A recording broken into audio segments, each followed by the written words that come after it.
is to declare a recess at any time. Good afternoon. I want to welcome all of our witnesses and express my appreciation for your attendance and certainly for your testimony today. Today's hearing will explore concerns and complaints about transparency and accountability at the Office of Information and Regulatory Affairs. Just about a year ago, we had a similar hearing where the administrator obviously testified, and in reviewing some of the transcripts, I was reminded of some of the moments in that where the communication between you and members of this committee was, I guess, less than clear. And so we posed some questions that seem very forthright to us, but seem maybe to be confused. And so obviously this follow-up hearing hopefully will provide some clarity as we look at that. For example, can you send a list of either proposed rules or other rules that are undergoing the informal review process? And the administrator said, well, I don't know, what are you referring to? So of course I was referring to the same process that the GAO has referred to as an informal review, at least as early as 2003, which is the time prior to the agency's formal submission of a rule to OIRA, during which OIRA frequently has had a significant influence over the development of the rule.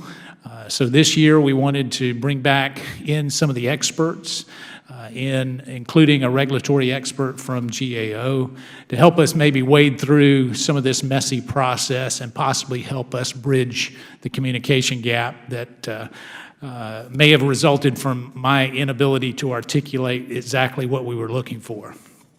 GAO and regulatory experts have been calling for greater transparency and accountability from OIRA for more than a decade.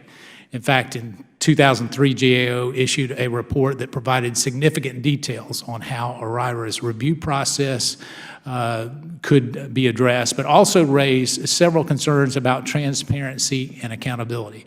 And since then, GAO has issued reports and recommendations on how agencies and OIRA identify significant regulations and how they explain the cost-benefit analysis and improve retrospective regulatory reviews. By my count, there are about 17 open recommendations that OIRA has not yet addressed and that would improve the federal regulatory process. Instead, OIRA is marred by consistently late reporting, incomplete analysis, poor data quality, and insufficient oversight of the federal regulatory process. OIRA is quite possibly an agency overwhelmed by this responsibility and insufficient resources, but the public doesn't know because of OIRA has failed to provide any insight into that process. So hopefully we'll be able to hear some on that today. In the past year, the committee has experienced a frustration of the secretive regulatory process at OIRA firsthand. I want to emphasize that I use the word frustration, and I could use something much more definitive in terms of making that analysis. During last year's hearing, several subcommittee members, myself included, requested that the administrator provide documentation on how OIRA conducted its reviews as it relates to the waters of the USA rulemaking. This type of request is something that we would ask of any agency so that the committee can conduct its oversight responsibilities effectively. In general, agencies provide the committee with the information it needs to understand what happened and why. Some agencies take longer than others, but generally we receive the information in a relatively reasonable period of time. Our experience with OIRA, however, has been different. And in the past year, we've experienced an unprecedented effort, in our opinion, to obstruct the committee's oversight abilities and restrict access to information about the federal regulatory process. OIRA's resistance to complying with the committee's simple request raises more concerns than we had last year. Persistent requests for transparencies and assistance with oversight from the public and now from Congress are apparently met with disregard from OIRA. This committee may need to look into other means to ensure that the agency is an effective regulatory gatekeeper and accountable to the taxpayers. And while the committee's investigation into OIRA's review of the WOTUS rulemaking is ongoing, it is really not the focus of this hearing. The committee wanted to hold this hearing to explore policy concerns and maybe options, Administrator, to address those concerns. And so today we ask our witnesses both where additional transparency and accountability at OIRA are needed, as well as what legislative efforts that the committee should consider to spread a little sunshine into the secretive, deliberative process of the agency. And do you think that putting OIRA's regulatory review function into a statute would help OIRA better understand its obligations to Congress and the American people? Or is OIRA's overburdened with the numerous obligations that you have?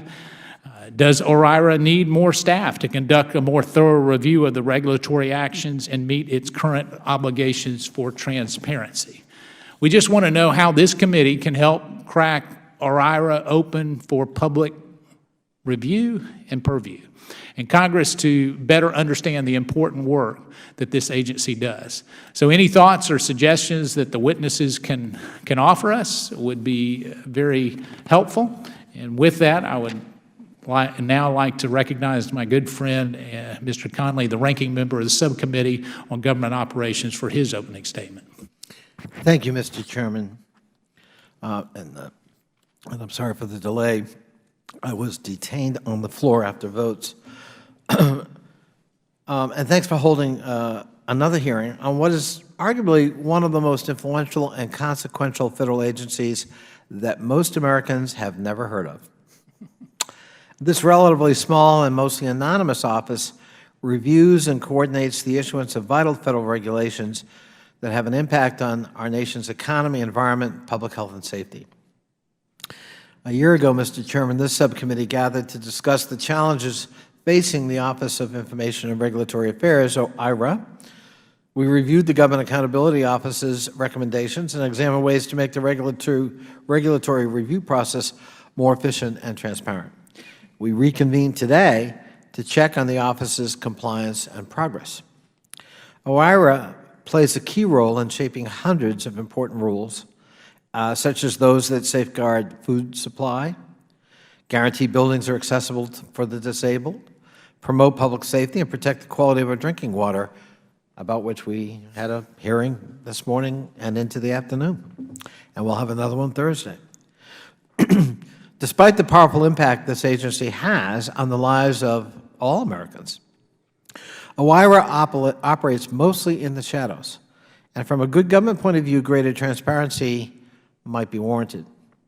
Unfortunately, there continues to be a documented lack of transparency within this small statutory office housed within the Office of Management and Budget.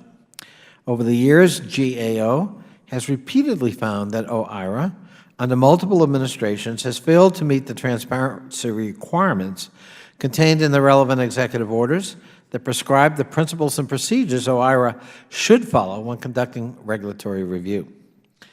In last year's hearing, I mentioned GAO's recommendations issued in 2003 to address transparency challenges. GAO followed up with a report in 2009, again noting transparency issues and providing additional recommendations. To date, OIRA appears to have implemented only 9 of those 25 identified recommendations. And obviously today we're going to hear from Mr. Shalansky about that progress or lack thereof. Furthermore, I believe the public and OIRA would be best served if it provided guidance to agencies to ensure that they consistently report changes suggested by OIRA in the rulemaking dockets, disclose information about all outside parties it meets with regarding rulemaking, and ensure that the informal rulemaking reviews, which are in place to streamline and verify the process, are not misused to reduce the very transparency we are seeking. Congress and the American people have a right to know why some rules sit under OIRA review for years, when the review process is supposed to be 90 days. There are currently 31 regulatory actions that have been under OIRA review for more than 90 days, some considerably more.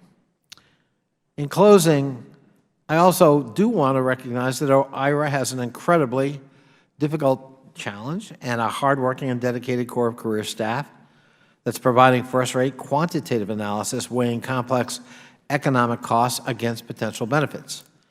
And somebody's got to do that, because sometimes we have rhetoric up here that presupposes all regulation is bad and none of it ever has any positive externalities, and that's flat out untrue, and experience tells us that. So to have an independent agency that's doing that codification, doing that kind of analysis is critical. But as the chairman indicated, and I certainly support, but transparency, in order to have validation, in order to have credibility, there has to be transparency. And so I thank the chair for having another hearing on this matter, and I welcome our panelists and look forward to the testimony. I thank the gentleman from Virginia. I would also like to make note that we'll hold the record open for 5 legislative days for any other members who would like to submit a written statement. We'll now recognize our panel of witnesses, and I'm pleased to welcome the Honorable Howard Shalansky, Administrator of the Office of Information and Regulatory Affairs at the Office of OMB, Ms. Michelle Sager, Director of Strategic Issues at the Government Accountability Office, Mr. Richard Williams, Vice President of Policy Research and Director of Regulatory Studies Programs at the Mercatus Center at George Mason University, and Mr. Sam Batkins, is that correct? Batkins, Director of Regulatory Policy at the American Action Forum. Welcome to you all, and pursuant to committee rules, all witnesses will be sworn in before they testify, so I'd like to ask you to rise. Please raise your right hand. Do you solemnly swear or affirm that the testimony you're about to give will be the truth, the whole truth, and nothing but the truth? Thank you. Please be seated and let the record reflect that all witnesses answered in the affirmative. And in order to allow time for discussion, please limit your oral testimony to 5 minutes, but your entire written statement will be made part of the record. And Mr. Shalansky, we will recognize you for 5 minutes. Thank you, Mr. Chairman. Thank you for the invitation to appear before you today. I'm pleased to have this opportunity to discuss the role that the Office of Information and Regulatory Affairs, OIRA, plays in the federal regulatory process. Regulatory process in the United States is premised to an unrivaled degree on 2 principles: transparency and accountability. One of my priorities at OIRA has been to increase the transparency of the regulatory process by improving notice and predictability for the public. During my tenure, we have timely published each spring and fall the Unified Agenda and Regulatory Plan, which shows agency rulemaking activity for the year that follows. To further promote transparency, OIRA maintains a rigorous process when it comes to the review of individual regulations. First and foremost, OIRA consistently upholds the established standards that draft rules and their accompanying analyses must meet under applicable executive orders, statutes, and published guidance. While OIRA takes the time necessary to ensure thorough interagency review of regulations, we are mindful that unnecessary delays in the publication of rules are potentially harmful across the board. Harmful to stakeholders wishing to comment on proposed rules, to businesses and other entities that must make plans to comply with rules, and to parties denied the benefits of regulation. Under the Administrative Procedure Act, agencies must generally provide the public with an opportunity to comment on proposed rules before the agency can finalize those rules. OIRA plays an important role in this process by ensuring that agencies' regulatory proposals contain sufficient detail, explanation, and underlying analysis for the public to provide meaningful comments in response. Such transparency is essential to the public's ability to influence the regulations with which they must eventually live. Once an agency drafts the final rule for publication, OIRA again plays an important role by ensuring that the agency takes account of the public comments on the earlier proposal, that the final rule logically follows from the proposed rule and those public comments, and that the agency's final rule is well-grounded in the record evidence and meets applicable analytical requirements. Such accountability is essential to ensuring that agencies heed public comment and issue rules that are effective and efficient. As the discussion above implies, when an agency submits a draft final or proposed rule to OIRA, the rule is not yet finished and may change during the review period. OIRA circulates the rule to other federal offices and agencies for comment and examines the rule for the quality of its underlying evidence and analysis. OIRA then transmits the comments from other federal agencies, as well as its own comments on the rule, back to the rulemaking agency. Once this process is concluded, OIRA concludes review and the rule goes back to the agency for publication in the Federal Register. The executive orders require the agency, upon request, to make publicly available both the version of the rule the agency originally submitted to OIRA, as well as the final published version, so that the public can see any changes that occurred during interagency review. To further ensure accountability and transparency in the regulatory review process, when an agency submits a rule to OIRA, the submission appears publicly the next day on OIRA's website, reginfo.gov. Stakeholders, therefore, have notice that OIRA is initiating review. This notice is important because, pursuant to Executive Order 12866, OIRA meets with any party interested in providing input on a regulation under review.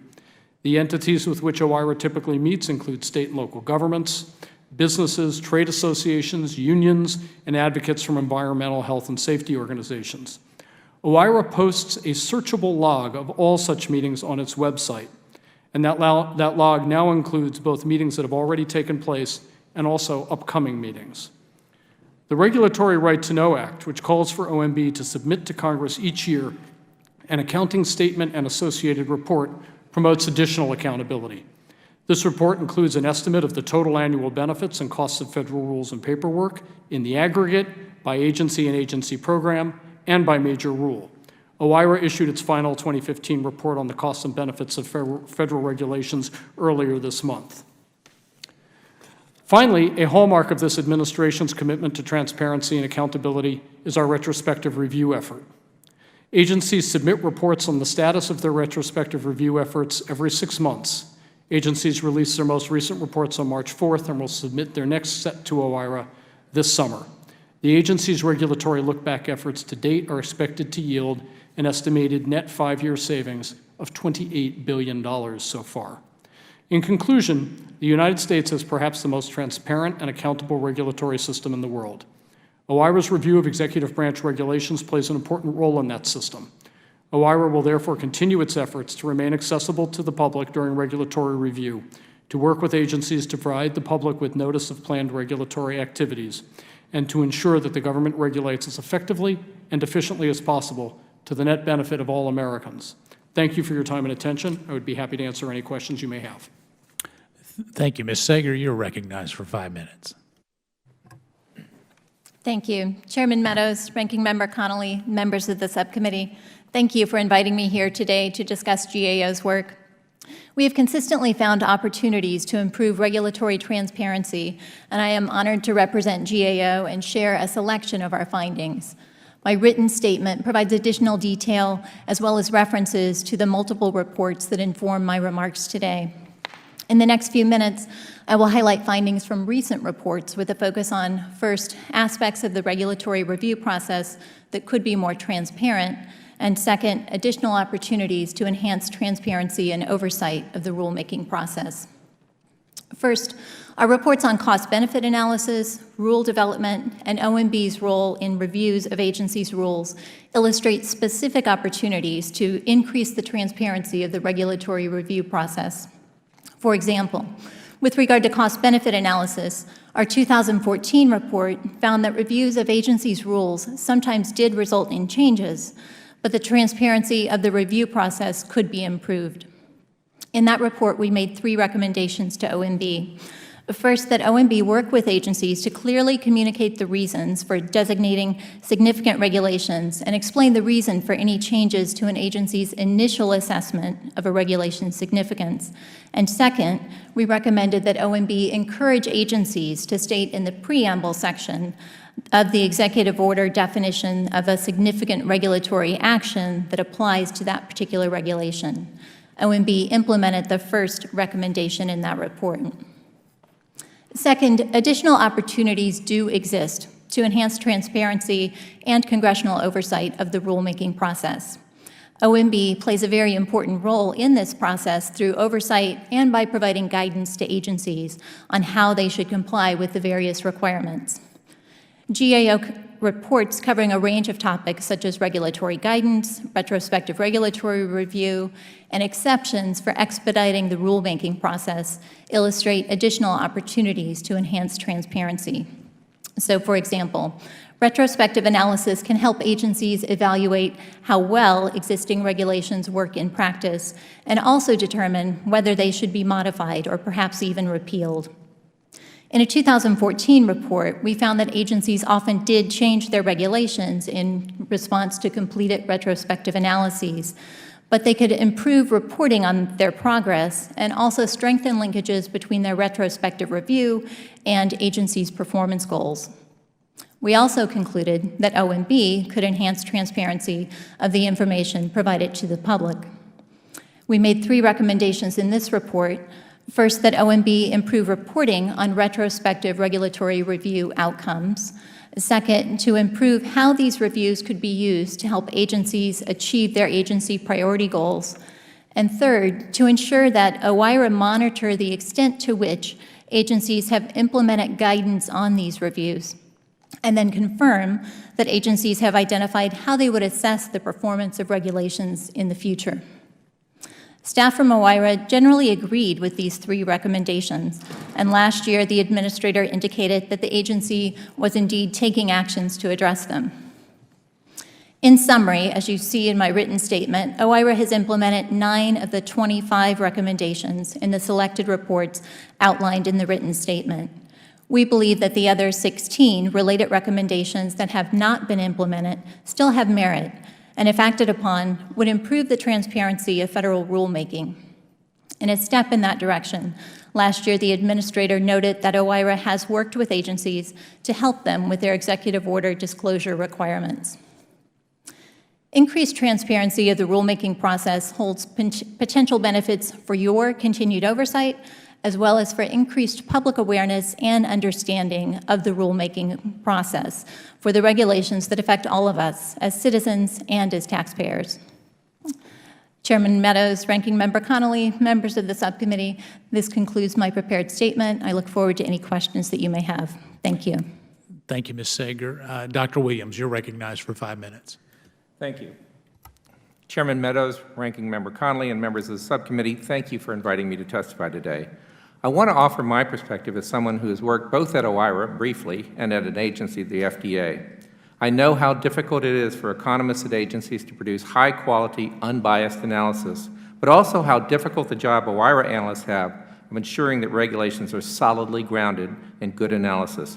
When they are so grounded, regulations address real problems, actually help to solve those problems, and with reasonable costs. Good analysis helps the public to understand the likely effects of regulation, i.e., make them transparent. But the job for OIRA analysts is becoming much more difficult because of the growing imbalance between OIRA and the agencies they're expected to regulate. While federal agencies have grown to twice the size that they were in 1980, OIRA, the arm of OMB that's supposed to oversee regulations, has been halved. Regulatory agencies now have about 280,000 employees versus about 40 in OIRA.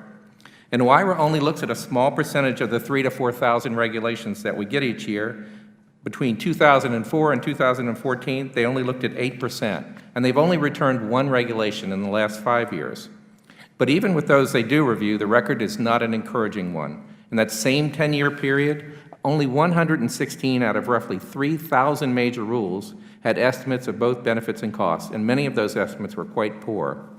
So where OIRA was reasonably effective at the outset, the growing imbalance between OIRA and the agencies is producing these poor results.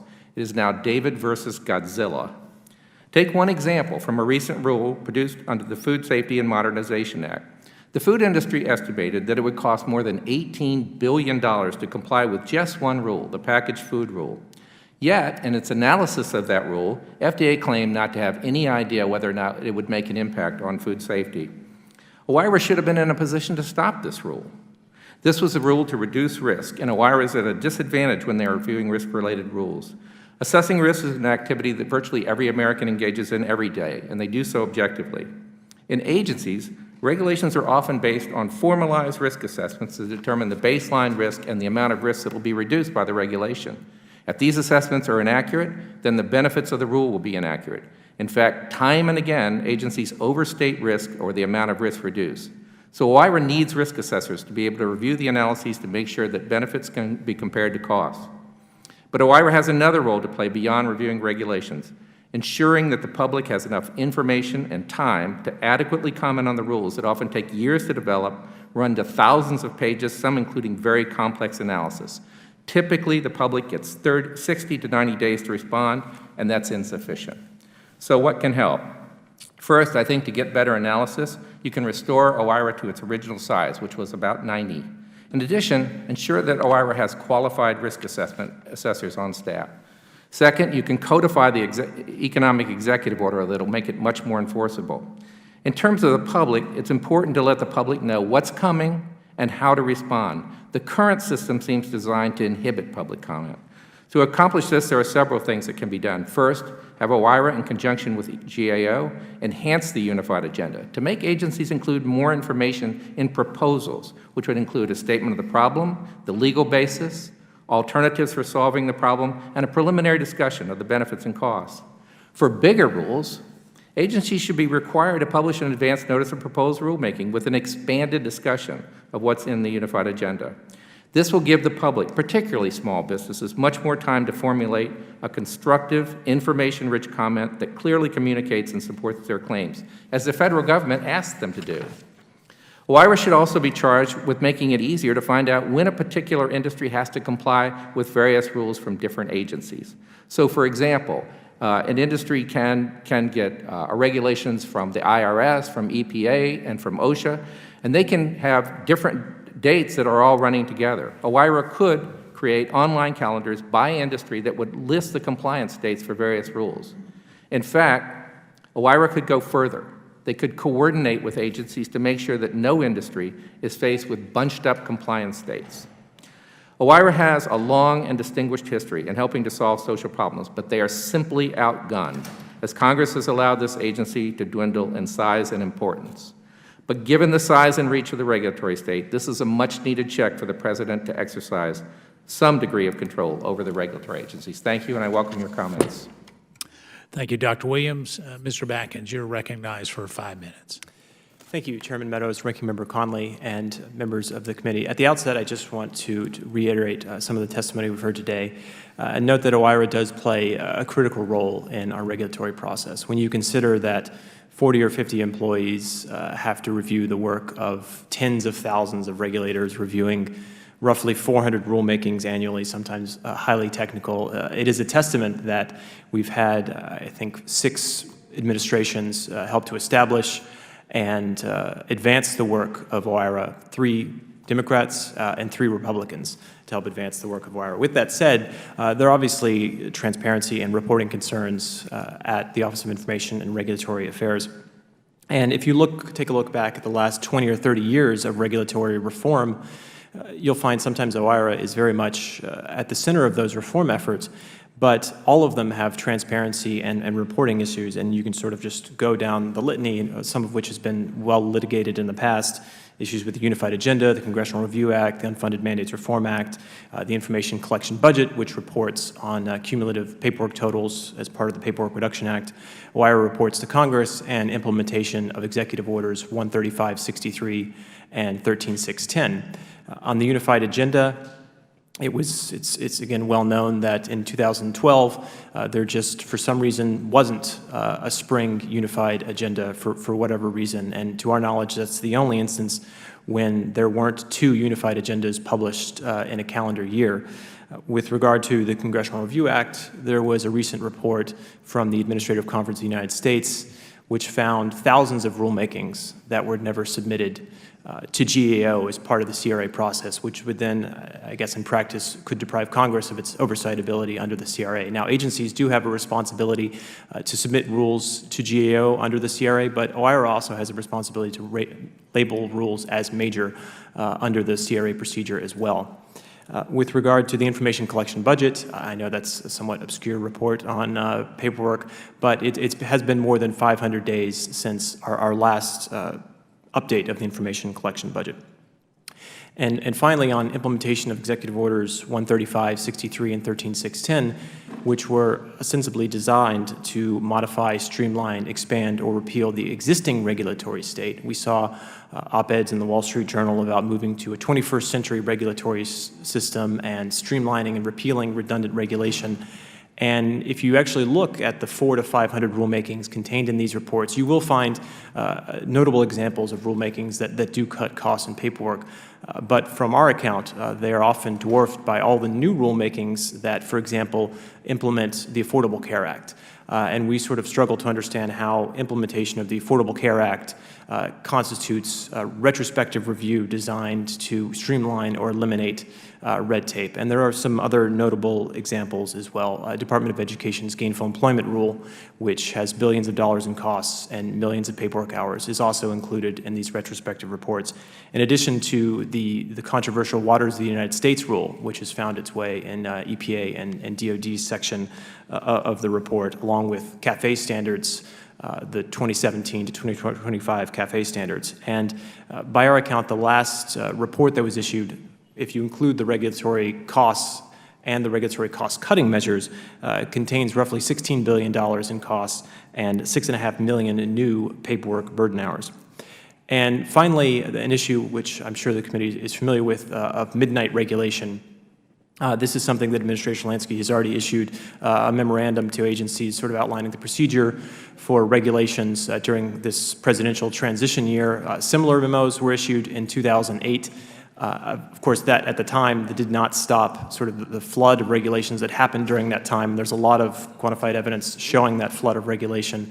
And just to give you an idea of how quickly things can run through the process with a willing executive, we found some Department of Energy regulations in 2000 and 2008 where the entire life of the rulemaking, from proposed rule to final publication in the Federal Register, was less than the comment periods for some notable regulations during the proposed cycle. So the entire history of rulemaking of just about 100 days.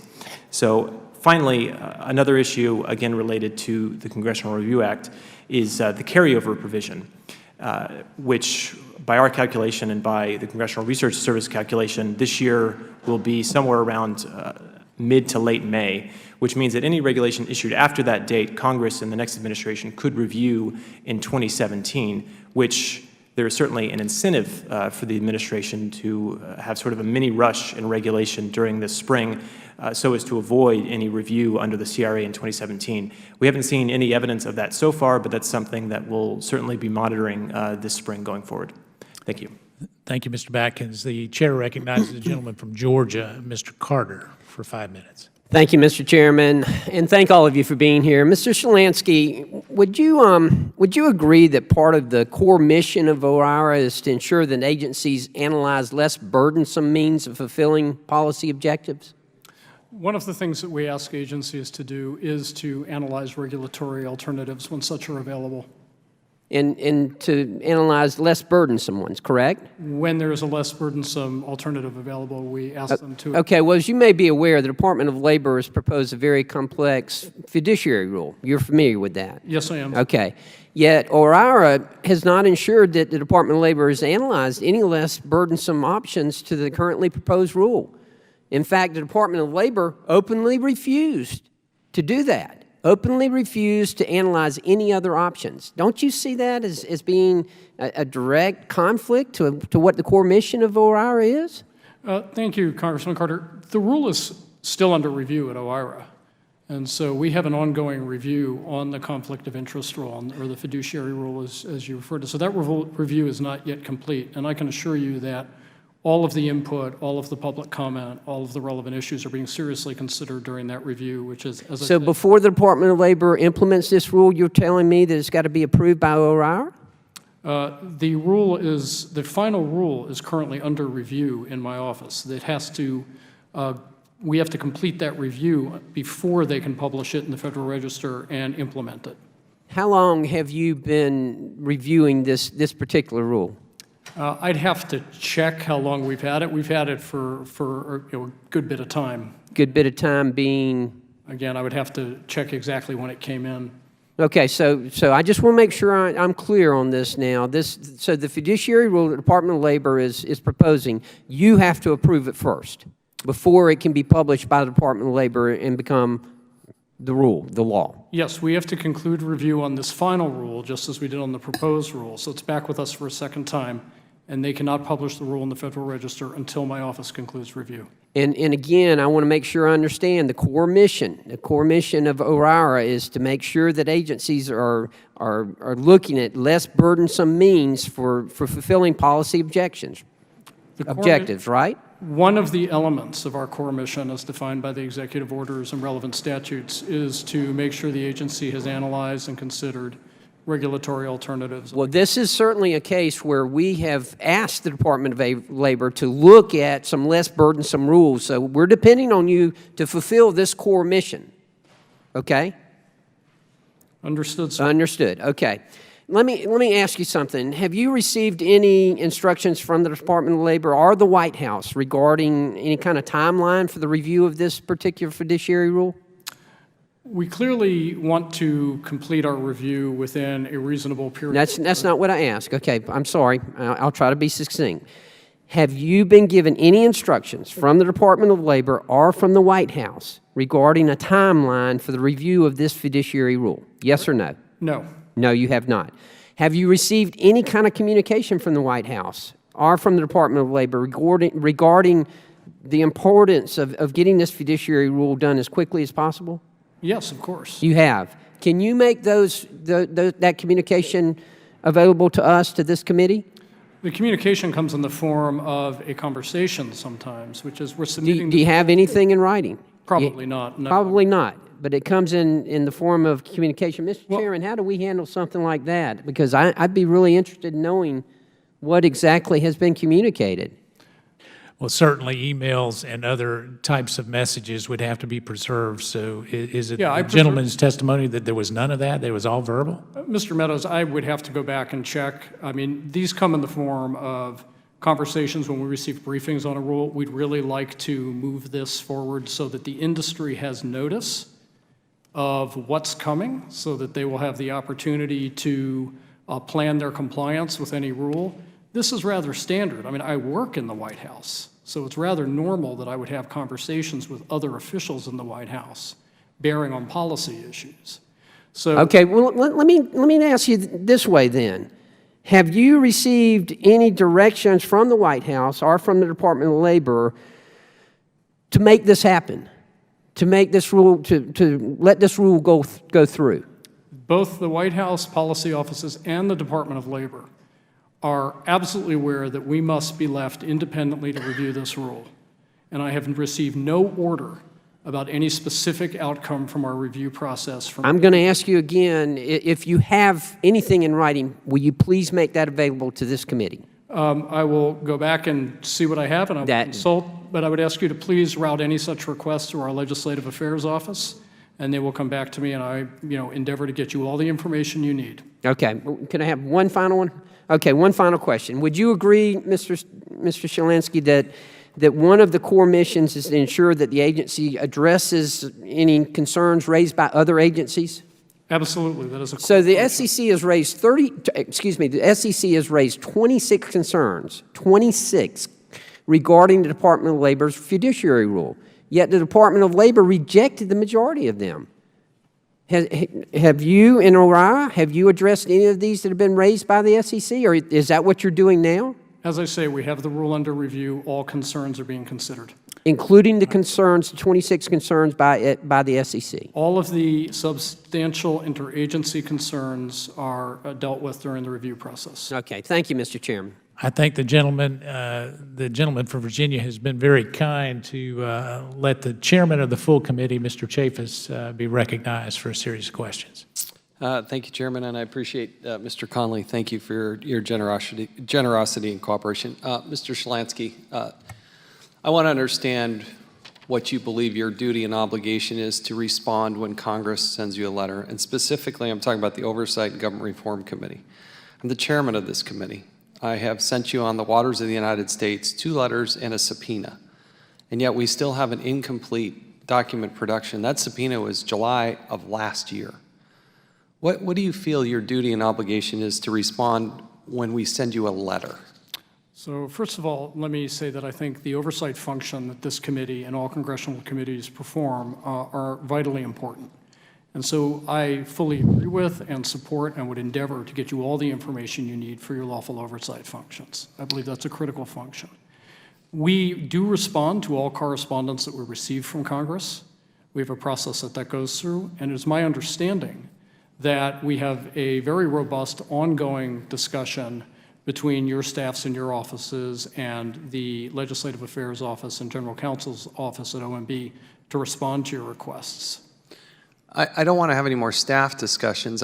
My question is, what duty do you believe you have to respond to us? I believe it is my duty to turn over all documentation to our General Counsel's Office and our Legislative Affairs Office that is currently engaged in the process of producing documents and witnesses for you. So in the case of WOTUS, the Waters of the United States, when is it reasonable for us to expect you to produce a full, complete, 100% document production? What's a reasonable time for your response? Again, I am not personally involved with... What do you mean you're not personally involved? You're in charge of this organization, so... I am not personally involved with the process that has been ongoing for months between the General Counsel's Office of OMB and the Legislative Affairs Office. So who do we call before this committee that will take accountability here? General Counsel? What's his name? Or her name? Again, I do not have personal involvement with the negotiations that are ongoing. Wait, we're not here to negotiate. Why should we? You gave us you said we have a valuable constitutional duty. Why should we have to negotiate what you're going to give to us? My understanding is that there is a process in place, Mr. Chaffetz, by which you've received thousands of pages of documents. No, most of those. Witnesses for transcribed interviews. And all of my documents are turned over. Again, I'm not personally involved in the negotiations that you and Give your me office- some names. Who are the people that are involved? I would refer you to our Legislative Affairs Office. No. for all that See, this is the information. runaround we get. I issued a subpoena in July of last year. Why shouldn't I hold somebody in contempt? My understanding is that subpoena is in the process of being answered. You've already done one transcribed I'm asking you what a interview. reasonable amount of time is to get a response. Again, the process is ongoing. 7 months? Is that reasonable? Again, I refer you to our Legislative Affairs Office that's managing Give me this some process. names, Mr. Shalansky. I'd be- You saying you're not responsible, but you're the administrator of this office, so Mr. Chaffetz, I'm responsible for turning over all of my documentation and getting you all the information to our General Counsel's Office. They've been working with your offices for months. I'm not going to step outside of a robust, ongoing process. So you don't believe that your responsibility is to respond to Congress. You believe your responsibility is to respond to an attorney at the White House. I disagree with your characterization. Well, I'm just trying to repeat what you just told me. You said your responsibility is to give it to the General Counsel. I have turned over all of my documentation, everything that I have on that rule. They are in a robust process that has been going on with your office that you are participating in that is ongoing, that has led to a large document production. It's not a and large. ongoing document production and witnesses. It is not a large. Most of what we have, the overwhelming majority, is publicly available documents. I can go to the internet and get it, just download it. What we've asked for is the list of people and the documents themselves. I'm asking a simple question. What is a reasonable amount of time for Congress to get that information? My understanding is that this is a process that has been ongoing, that has been producing you documents. I've turned everything over that I have to the people So that are you working believe with that your the General offices. Counsel has 100% of the documents? The General Counsel has 100% of my documents. I'm only involved with my documents. See, this I cannot- administration is just playing hide the documents. I'm trying to figure out how and where are these documents? And give me the name of the General Counsel. I believe that your office is deeply involved with No. General Counsel's Did you office. misunderstand my question? My question is, give me the name of the person. I'm going to refer you to our Legislative Affairs Office. Mr. Shalansky, you got to answer the question. Either you don't know or you have to answer the question. You're under oath. Do you know that person's name? Yes, I do. Then what is his name? It's a her. What's her name? Her name is Alana Cohen, as your staff well knows. Well, I'm asking you the questions. Why do I have to spend 3 minutes trying to get you to give me a name? Mr. Chaffetz, we have had a very robust You can back keep and forth. using that word robust. I know you trained up on it. I asked you a simple question. I send you a subpoena. Yeah. I send you letters. We shouldn't have to yank you up here. And I gave you a very simple answer. I've turned over all of my documents to the people who are working closely with your office and producing those documents. 4,000 pages of documents, at least one transcribed interview, so I've heard, and more of them scheduled. There is an ongoing process, so I do not think it is a fair characterization that you have not received an answer. Well, I expect to get 100% of the documents. So 100% of my documents are turned over. I am not personally involved. turned with it. over to, not to us. To our Legislative Affairs Office and our General Counsel's Office that is working with your office. That's to get you not what you an need. acceptable answer. You're Well, I'm- failing in your duty to respond to Congress, and I quite frankly don't understand why we shouldn't hold you personally in contempt of Congress. That's I'll certainly your yield back. prerogative, Mr. Chafin. Yes, it is. I'll yield back. I thank the gentleman. The chair recognizes the ranking member of the subcommittee, Mr. Conley, for a series of questions, a generous 5 minutes. I thank the chair, and welcome to the panel. Let me begin, Ms. Sager, since '03, GAO's had 7 reports, I believe, on OIRA. Is that correct? With containing a total of 25 recommendations over the course of those 7 reports. You got to turn on your mic. We focused on 7 reports in the written statement that had specific aspects of those reports, had recommendations to OMB, to OIRA, related to transparency. And about 9 of those recommendations have been implemented to your satisfaction. That's correct. And why have 16 not been implemented? In those cases, either OIRA disagreed with the recommendation, or there are some where they may have taken action, and we are still trying to get documentation to close the recommendations. Mr. Shalansky, can you highlight for us the ones with which you disagree? We have ongoing discussions with GAO. I would reiterate what Ms. Sager said. We have responded directly on a number where we have actually adopted the recommendations. There are several others where we are doing things that are very much in the spirit of the recommendation, but not the specific thing that GAO is doing, and I can give you an example there. An example would be, for example, on getting agencies to talk in their preambles about the basis for a significance determination.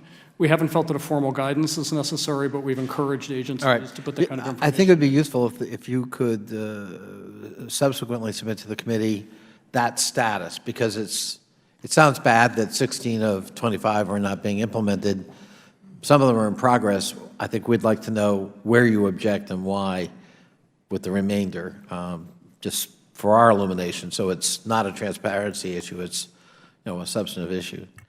Going back to this issue of WOTUS, I guess the minority staff were under the impression that this would not become a WOTUS hearing, but since the issue came up, Mr. Shalansky, I wouldn't want to leave the impression that your office has been entirely uncooperative with this committee.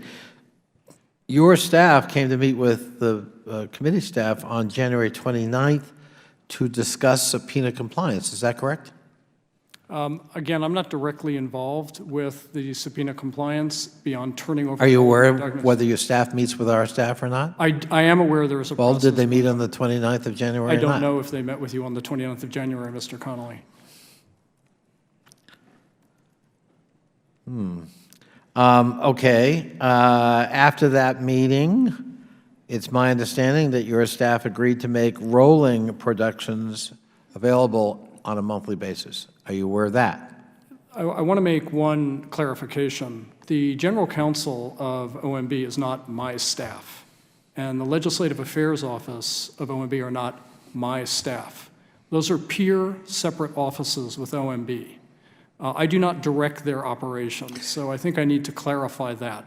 They handle these matters for the Office of Management and Budget. So in working with them, I am working through the normal process for subpoena compliance. Mr. Shalansky, I have been a corporate officer in the private sector. I have been the chief elected officer in the public sector.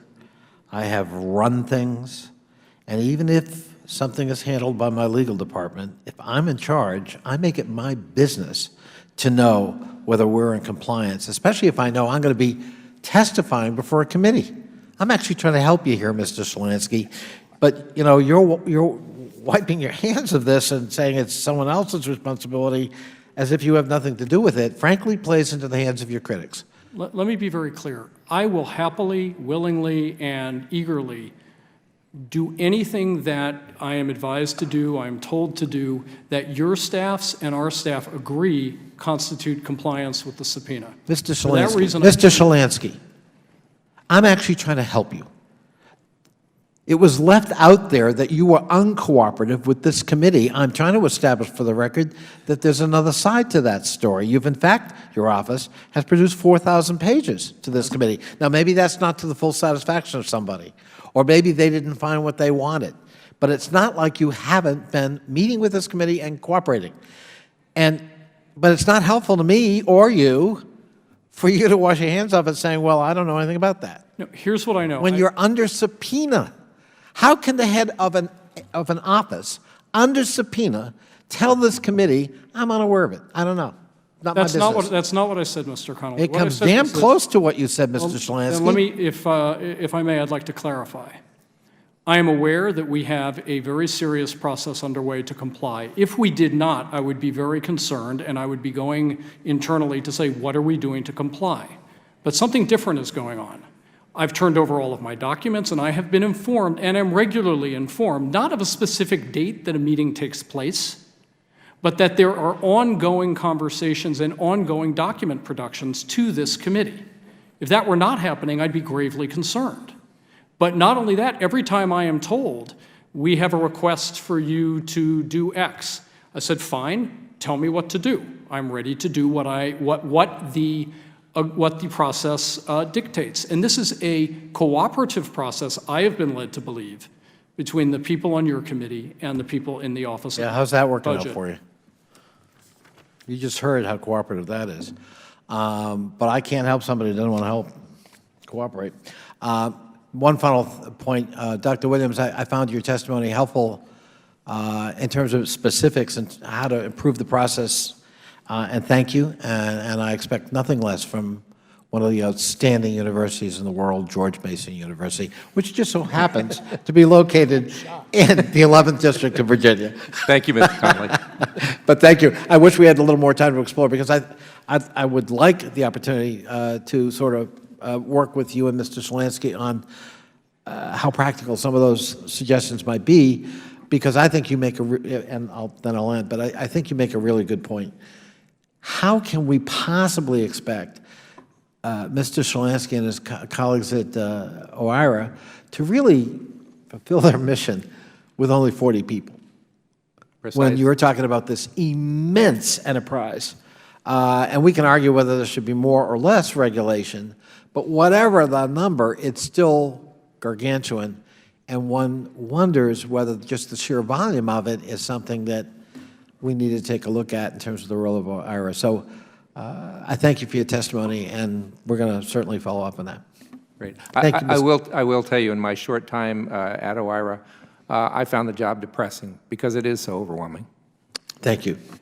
I thank the gentleman from the 11th District of Virginia, home of George Mason. The chair recognizes a gentleman from Ohio, Mr. Jordan, for a series of questions. I thank you, Mr. Chairman, and I probably will just use a minute or two here, but I wanted to follow up. I think it was about a year ago that Mr. Shalansky was in front of the committee, and we asked him a few questions, so I kind of want to go back there. But first of all, Mr. Shalansky, what exactly is the core mission of OIRA? What exactly do you do? Because agencies come up with rules that have to be put in place when laws are passed and legislation is done.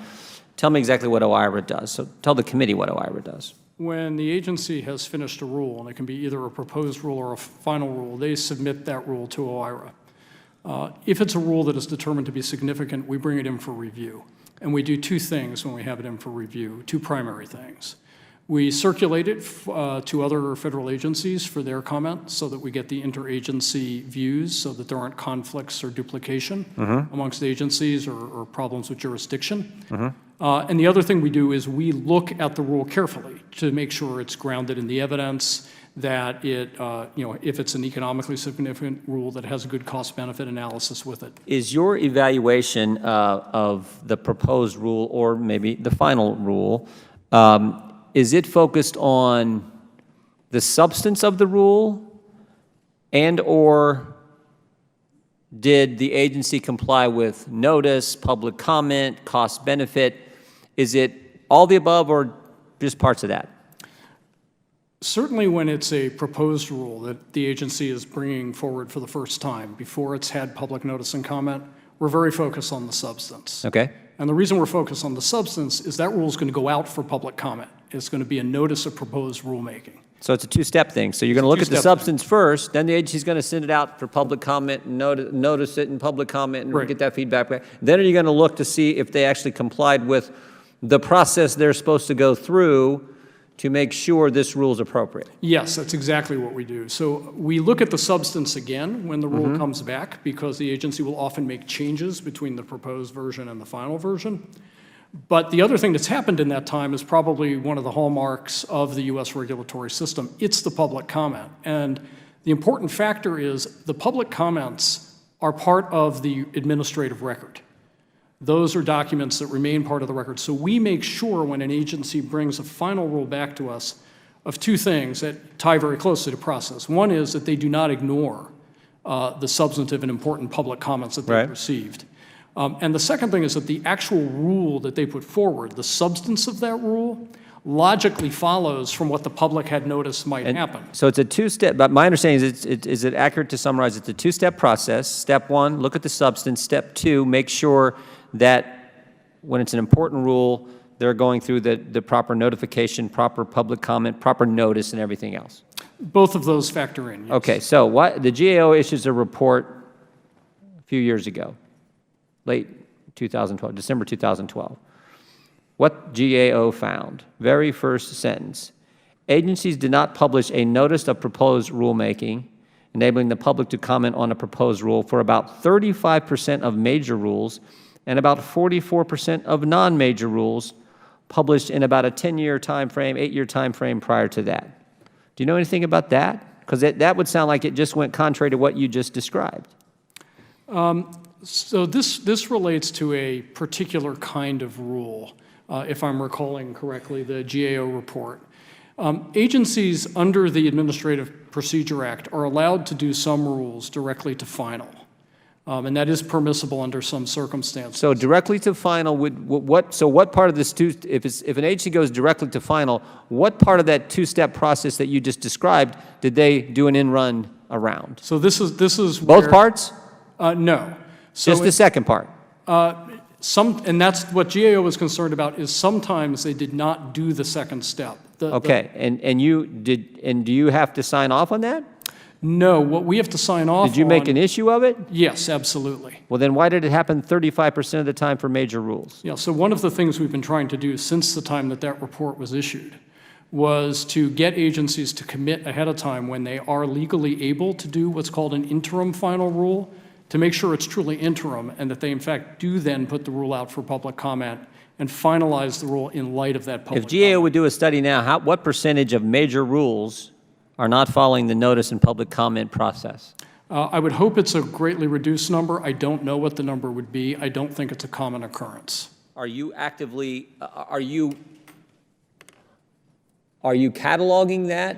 I mean, does OIRA know when an agency is not going to follow notice and public comment for, I'm using the GAO's descriptive word here, major rules? Do you know that? So the number of interim final rules that fall into this category, I think is to begin with a rather small number.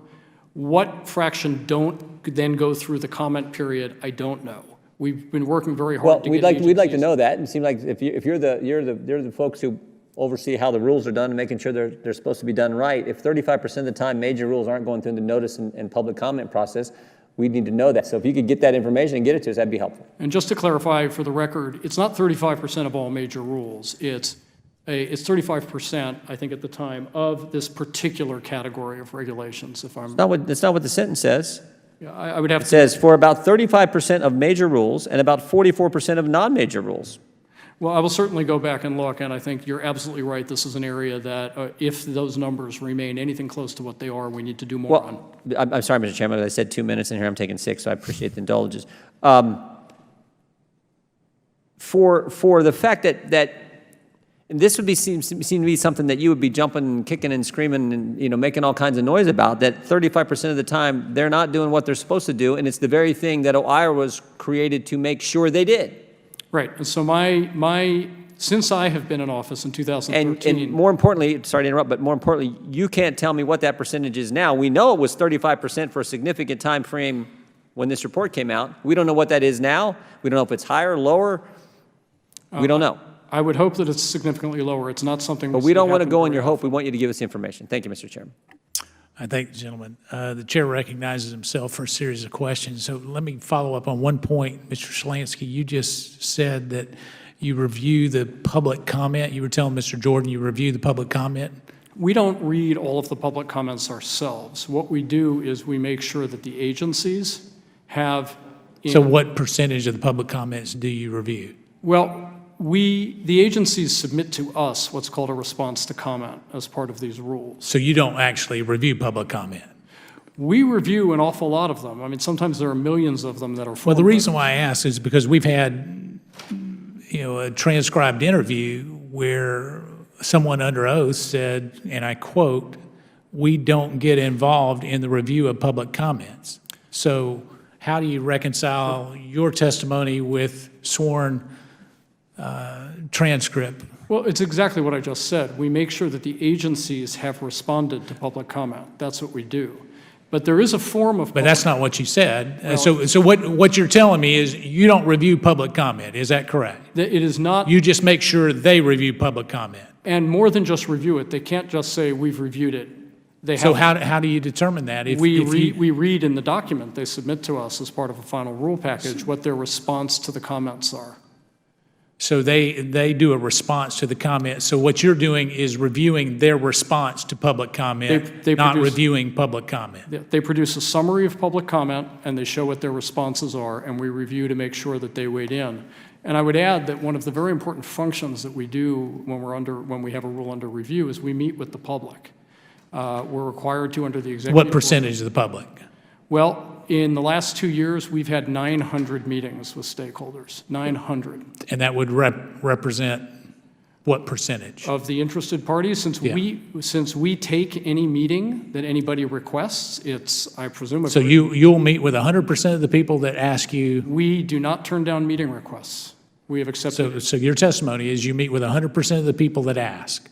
How do you do that with a staff of 45 people? Like I say, we've had 900 meetings in the last 2 years. Okay, the ranking member was trying to help you out, Mr. Shalansky, because honestly, some of your testimony is incongruent. And so I'll put it that way because it seems to be conflicting. At your previous hearing, we talked about resources. Dr. Williams has talked about how, it's just overburdened, yet you said that you were adequately resourced in the previous hearing. So is your perceived, and I will use that word gently, perceived lack of complying to the subpoena a resource issue? Again, I want to clarify that I fully wish to comply with every. But you're not. If your testimony is, because on the January 29th meeting that he talked about, where you actually came in and talked about subpoena compliance with staff, actually you provided a few rolling document productions, but the other part of what you agreed to do during that meeting has not been done. Can I clarify that I was not part of that meeting? When you say you. Yeah, you can, Yes, your I just want to agency, clarify. okay. That office. Your name's on the subpoena. I understand that. Which And is so why I have ultimately, if someone is not complying with the subpoena, it is not the general counsel, it's not your staff, it's you because your name's on the subpoena. And I'm trying to help you out here. let me just say, I hope that I am fully complying with the subpoena. I intend to fully comply with the subpoena. I would never do anything but fully comply with a subpoena from this office. I want to make that very clear. But that's not been your testimony today because you've referred to the general counsel. You said it's up to the general counsel to determine. And yet their name's not on the subpoena. That's actually what I said was, my understanding was I want to be very clear about this. My understanding was there's an ongoing process to reply to the subpoena and to comply with the subpoena. I have turned over everything I have into that process. For all I know, you have all of it. So it's really hard for me to know what more I can do here. All right, so your testimony is you've turned it all over to General Counsel, every one of your documents, and it is your belief today that they have turned all of that over to this committee. It is my belief. You're in preparing for this hearing, that's what you were told. No, what I was told was there is ongoing discussion and turning over of You know, documents. ongoing is a long word. It doesn't quantify when it's going to get, there are ongoing processes to try to balance our budget. It doesn't mean that it's getting done. Well, all I can say is that it has been my wish and my request that the subpoena be fully complied with. I've turned over all of my documents, and I will. What about the scope and the parameters of what you're even looking to provide to this committee? We've asked you for that, and yet you haven't provided that scope and what we're looking at. We've asked for custodians. We've gotten very little information. Those would seem to be the easy answers that the ranking member and I could get within 24 hours of you going back and saying, we need to let the committee know the scope of what we're looking at and the custodians who are charged with it and who all's involved. And we've been getting information that you haven't even reached out to them. It is my understanding that every effort has been made to obtain the information you have requested. I certainly have turned over everything I have, and that it is in my power to turn over. All right, let me put it this way. You are in charge. It is the opinion of some that you are not being compliant with providing information to this committee. I will be tenacious until we actually get your compliance. And I want to make sure I'm clear here, because some of my questions from a year ago and the responses you gave me are not, I guess I didn't articulate them properly, because the answers you gave me are not bared out with fact. Does that make sense? Since I don't know what you're referring to, I can't so comment. let me share with you just one exchange, and this is one of three that we have, but I'll share with you. When we were talking about the informal review process and the fact that there may be some dialogue that goes on between you and an agency. Now, that particular one, we were talking about WOTUS, but today I'm talking about any of them, not just the WOTUS ruling. And I said, basically, we've had a number of hearings here in this committee on the waters of the USA, on the proposed rule, and I believe that your testimony here today is that it has not been officially submitted to you. Is that correct? And you said, yes, that's correct. And so you've had no dialogue with them, is what I asked. And you said, I've had no dialogue with the EPA.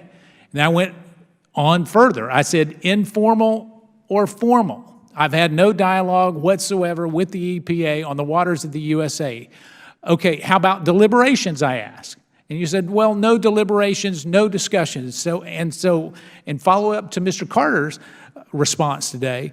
So I asked, so if I were to ask you for all of your records, and so I assume that you've turned over all your records to General Counsel. So if I were to ask you for all of your records, would we find zero records, zero emails, nothing with the EPA with regards to the rulemaking on the proposed rule?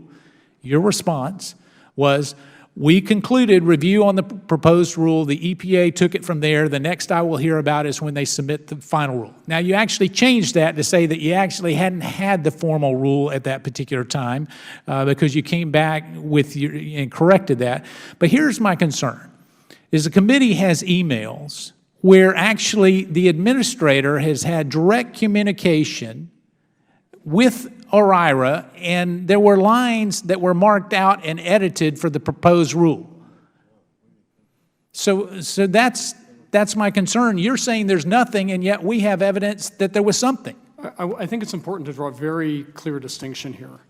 Of course I had discussions and interaction with... But that was not your testimony. Sir, I couldn't have been much clearer. I said informal or formal. I need to finish my answer because Go ahead. This is vitally important. It is.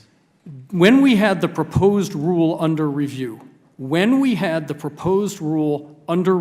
formally submitted, I of course had correspondence with the EPA and interactions, and I would expect that you have those documents. When the agency had the proposed rule back in, and we had concluded review on the proposed rule, I don't think I had any correspondence or interaction or discussion with the So you're EPA. doubling down that you never have discussion with an agency informally before it goes into the formal process. Are we talking about WOTUS, or are we talking about You know, it's your agency. Let me just tell you, I'm trying to make it clear. Ms. Sager, do they, in your GAO report, seem to indicate that there's this informal review process that sometimes goes back and forth with agency? Can you eliminate that any? There are conversations between OIRA and the agencies about the nature of proposed rules, yes. So how do you reconcile what the GAO is telling me with your testimony here, Mr. Shalansky? Well, Mr. Meadows, you've moved back and forth between the specific case of... No, sir. I think I've been, well, let me just tell you, it's not my agency, so please enlighten me, because let me tell you, what it smells like here is that you're not being truthful with this committee. So let me separate two things and be very plain about it. My answer on WOTUS was correct. I had no interaction with WOTUS between the proposed and final rule with the EPA on the Clean Water Rule.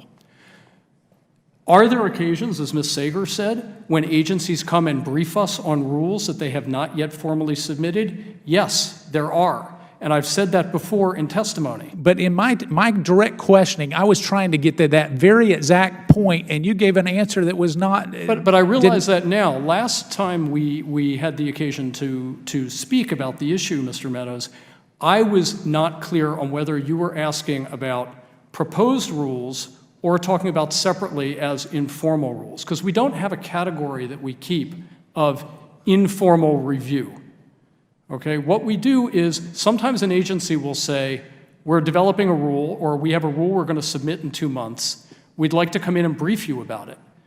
We do have those discussions, as Ms. Sager said, but we don't have the rule at that point. We're not actually reading the rule, and we're not involved in helping them develop the rule. We're getting briefed. All right, but let me interrupt you. If you're having discussions with them, how could that not be helping them develop the rule? Why are you having the discussion? Is it what you have for breakfast?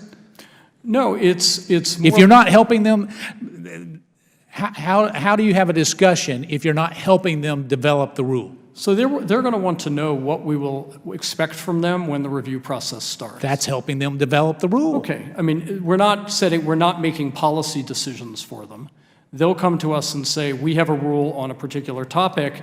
Here's the direction the rule is going, often with not terribly much specificity.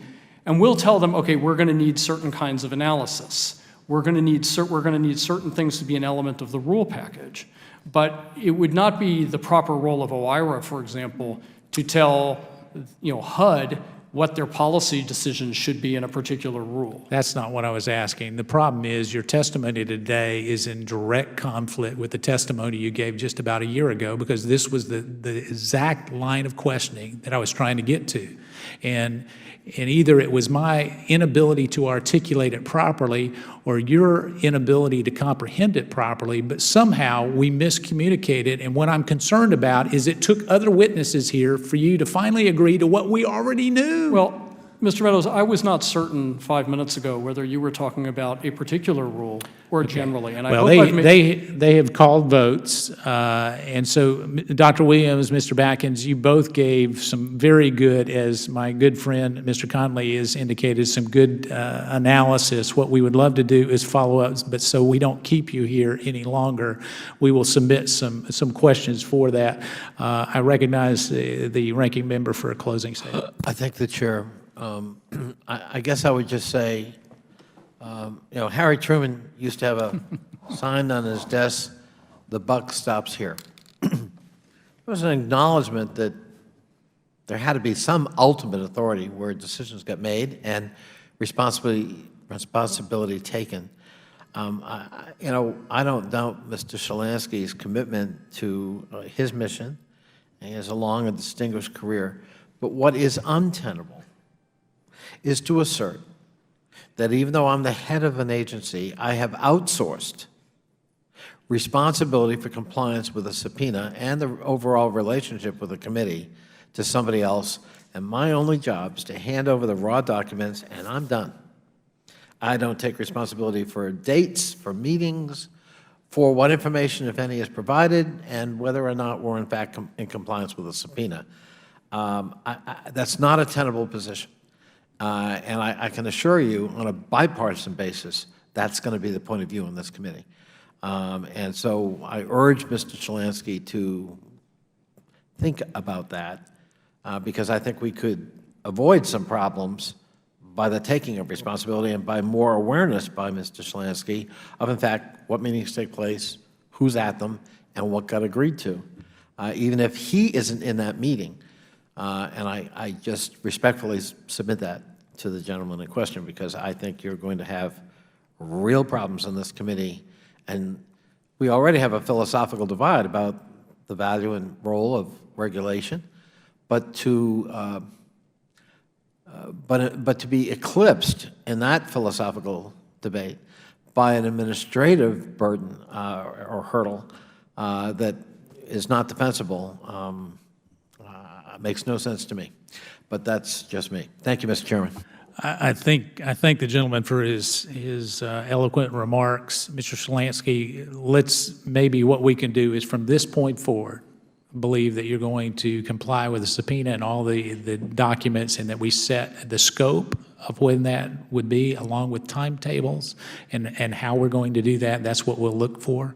Additionally, what I would ask with regards to the GAO recommendations, which GAO recommendations that you plan not to implement, the ones that you do plan to implement, and at what timetable are we going to look at that? I'm going to check. I'll follow up. I promise you I will follow up on that. And then Mr. Batkins and Dr. Williams, my apologies for not getting any further questions with you, but we will submit some for the record and ask you to respond back to this committee, and we appreciate your interest in this very valuable topic. And if there's no further business before the committee stands adjourned.